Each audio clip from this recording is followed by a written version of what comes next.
कृष्णा कृष्णा कृष्णा हरे हरे, हरे राम राम राम हरे हरे। आज की इस वीडियो में हम आपको बताने वाले हैं कि द्रोणाचार्य के पास जो जाकर दुर्योधन क्या वचन बोलता है।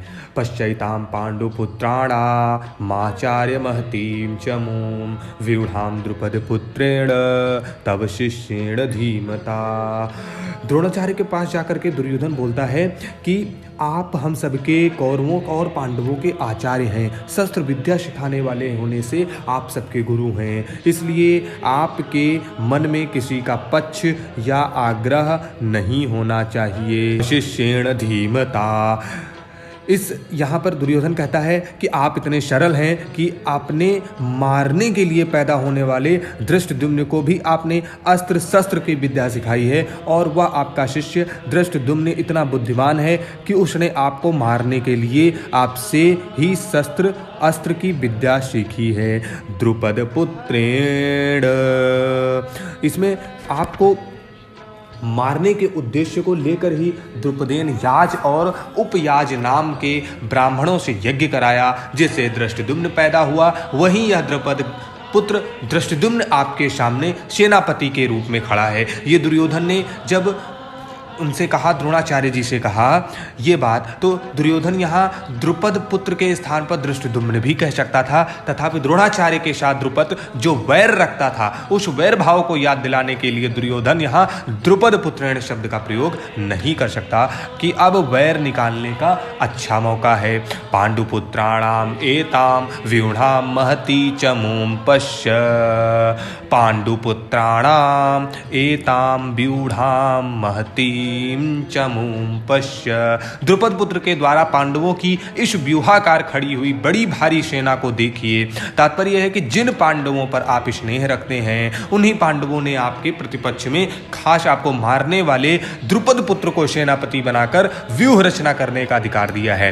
उन्हीं पांडवों ने आपके प्रतिपक्ष में आपको मारने वाले द्रुपद पुत्र को सेनापति बनाकर व्यूह रचना करने का अधिकार दिया है। अगर पांडव आपसे स्नेह रखते, दुर्योधन देखिए क्या कह रहा है, कह रहा है कि अगर पांडव आपसे स्नेह रखते तो कम से कम आपको मारने वालों को तो अपनी सेना का मुख्य सेनापति नहीं बनाते, इतना अधिकार तो नहीं देते, परंतु सब कुछ जानते हुए भी उन्होंने उसी को सेनापति बनाया। यद्यपि कौरवों की अपेक्षा पांडवों की सेना संख्या में कम थी, अर्थात कौरवों की सेना 11 अक्षौणी और पांडवों की सेना 7 अक्षौणी थी, तथापि दुर्योधन पांडवों की सेना को बड़ी भारी बता रहा था।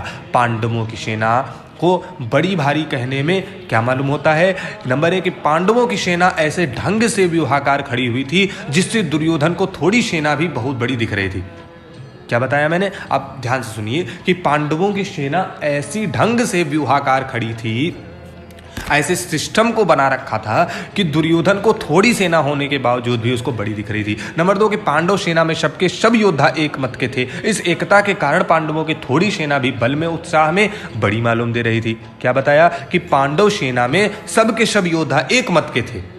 एक मत के कारण यानी एकता के कारण यानी कि विश्वास के कारण, ट्रस्ट के कारण पांडवों की थोड़ी सेना भी बल में उत्साह में बहुत बड़ी मालूम दे रही थी। ऐसी सेना को दिखाकर दुर्योधन द्रोणाचार्य से कहना चाहता है कि युद्ध करते समय आप इस सेना को सामान्य और छोटी ना समझें, आप विशेष बल लगाकर सावधानी से युद्ध करें। पांडवों का सेनापति है तो आपका शिष्य द्रुपद ही पुत्र ही, अतः उस पर विजय करना आपके लिए कौन सी बड़ी बात है।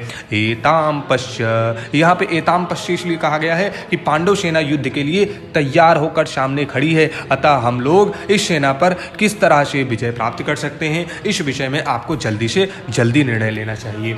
ये यहाँ पे आप कुछ चीजें समझे होंगे कि दुर्योधन कह रहा है कि पांडवों के पास एकता है, कम सेना है लेकिन एकता इतनी ज्यादा है जिसके कारण लोगों को लग रहा है कि उसकी बहुत बड़ी सेवा है, बहुत बड़ी सेना है। देखिए एकता में कितना बल होता है। तो ये चीज़ें हैं, आगे की वीडियो में हम आपको दिखाएंगे कि द्रोणाचार्य से पांडवों की सेना देखने के लिए प्रार्थना करके अब दुर्योधन उन्हें पांडव सेना के महारथियों को दिखाता है। तो बने रहिएगा हमारे साथ और देखिएगा आगे की वीडियो। तब तक के लिए मिलते हैं नेक्स्ट वीडियो में। हरे कृष्णा राधे कृष्णा, हरे कृष्णा राधे कृष्णा।